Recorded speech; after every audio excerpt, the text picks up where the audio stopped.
Board games are more than just a hobby, they're a way of life. In the game Rough Sects, it's your divine mission to spread the good word or die trying.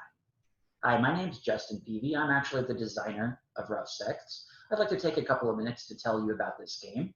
It's for 2 to 5 players, and it lasts 30 to 60 minutes, depending on the player count.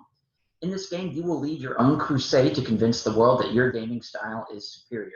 You'll gain followers and send them out to do your bidding. You'll grow the size of your compound to squeeze out your rivals. You'll play cards that help your cause or hinder the competition, and you'll earn charisma that can be spent on extra abilities or added to your end of game scoring.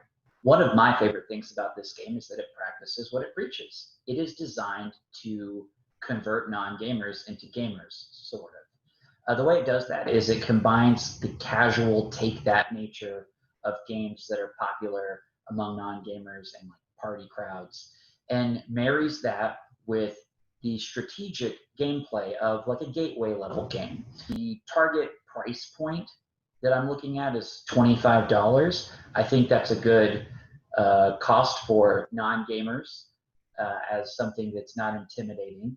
And it's appealing to gamers as well because it is an inexpensive option to try to convert some of their friends into gaming with them. So real quick, let's take a closer look at how gameplay works. The first step in setup is laying out the land. There are land tiles. Each tile is a 2x2 grid of plots, and you will set up a 3x3 grid of tiles for a 2 or 3 player game, and a 4x4 grid of tiles for a 4 or 5 player game. Next, each player will choose which sect they would like to play as. These sects are inspired by real-life movements and infused with board game components and mechanics. On the back of these are player reference cards. They lay out all the possible actions you can do on your turn.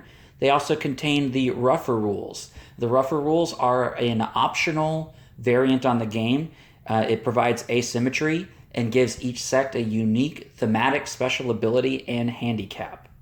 Once a player has selected the sect they're playing as, they're also going to get meeples and chips of a matching color. Next, each player will draw a starting hand of 3 cards. For the final step of setup, each player will establish their church. The way they do that is they take their colored pawn and one of their followers and place it on any land plot of their choosing. This is done in counterclockwise turn order, and then the last person to place their church is going to be the first person to take a turn, and then turns will go clockwise. So while the first person to establish their church had the advantage of choosing anywhere they wanted to establish, the last person to establish their church has the advantage of taking the first turn. Generally speaking, each turn consists of a holy roll and 3 action points. So a holy roll means taking these 2 dice and rolling them, and there are a few different results that can happen. So for each prayer symbol rolled, the player will earn a new follower. So the followers are the meeples that they took at the beginning of the game, and they'll place each new follower on any plot of land on the board that they own. So at the beginning of the game, they only own that first plot, but as they expand their compound, these followers can be added to any spot that is on their compound. This symbol indicates an extra action point, but it only applies if 2 of them are rolled. So in other words, this roll would yield 1 new follower. This roll would yield 2 new followers. And this roll would yield 1 additional action point for that turn. Next up would be spending your 3 action points. Now, there are several ways you can do that. As we mentioned earlier, all of the actions are on the back of your player card for reference. So let's do a quick breakdown of what each action is. You can move a follower on the board. That's going to be moved any way except diagonally. So each space would be 1 action point. You can claim a plot, and claiming a plot means you fulfill the requirements on the plot and you add it to your compound. So real quick, let's talk about what the different types of plot are. So here we have a for sale plot, and it can be purchased with a money card. Next we have a squatter plot, and that can be claimed if you have spent one entire game turn occupying that plot alone. So in other words, if between one of your turns and the next, if you were the only player in that spot, you would be able to claim it on that turn. Next up, we have the annex, which can be claimed if you own any plot directly next to it. In this case, we do. Our church is on an adjacent plot, so we will be able to claim that plot. And this last one here requires 3 of your followers to be on that plot at the same time in order to claim it. Now, when you do claim a plot, as we've done so here, you get a reward. You get to draw an extra card and put it in your hand. Here we've got a deprogramming card. And you do have a hand limit of 5. Speaking of cards, a couple of other action options here are playing one of your cards from your hand, or what we call bartering, which means you can discard a card from your hand and draw a new one. There are 13 total different types of cards. They all break down into a few categories, so I'm going to show you a few examples. These are cards that, generally speaking, are played for your benefit as a player. For example, this flight card allows you to move one of your followers or any follower to any plot on the board that is not claimed by another player. This domino effect card allows you to immediately claim another plot after you've claimed one. This sheeple card allows you to roll dice to gain extra followers. Here we have some cards that, generally speaking, are bad when played against other players. For example, this raid card will make another player lose some of their land on the game.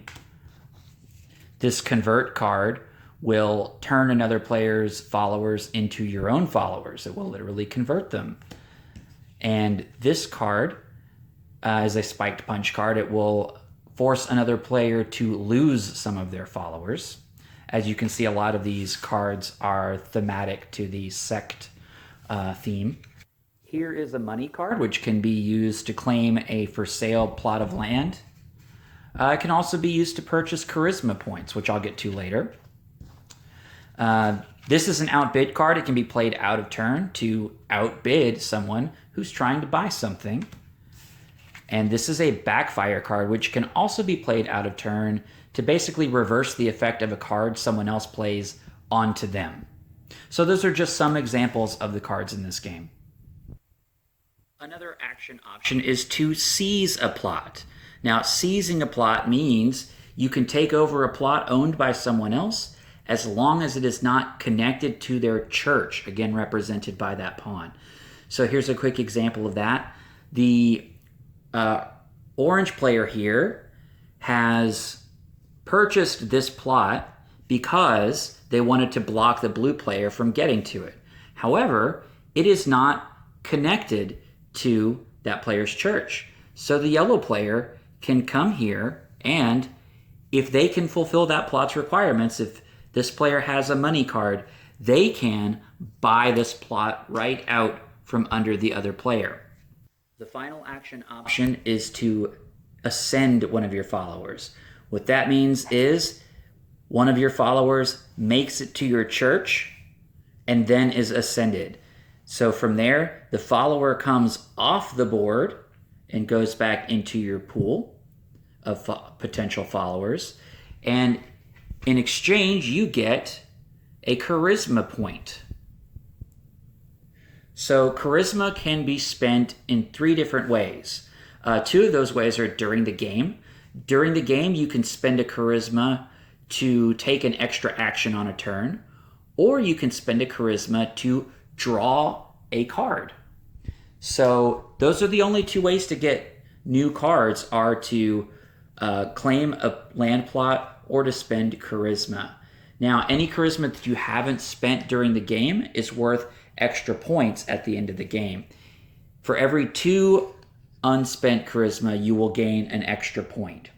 So those points will be added to the number of followers that you have on the board and the number of plots in your compound.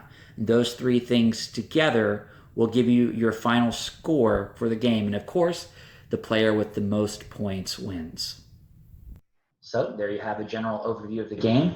As I mentioned, there is a rougher rules variant that gives each player a special ability and a handicap. So a player may have an increased hand limit, or they may be able to claim an automatic victory if they hit a certain number of points. But that may come at a cost of not being able to play cards against other players or having their hand visible to everyone else. So these are things that add a little more strategy and a little more chaos to the game. So there you go. That's Rough Sects. I'm very excited to be showing it to you, and I really appreciate your time watching this. If you have any questions or comments, I would love to hear from you. Again, I'm Justin. I really appreciate your time. Take care.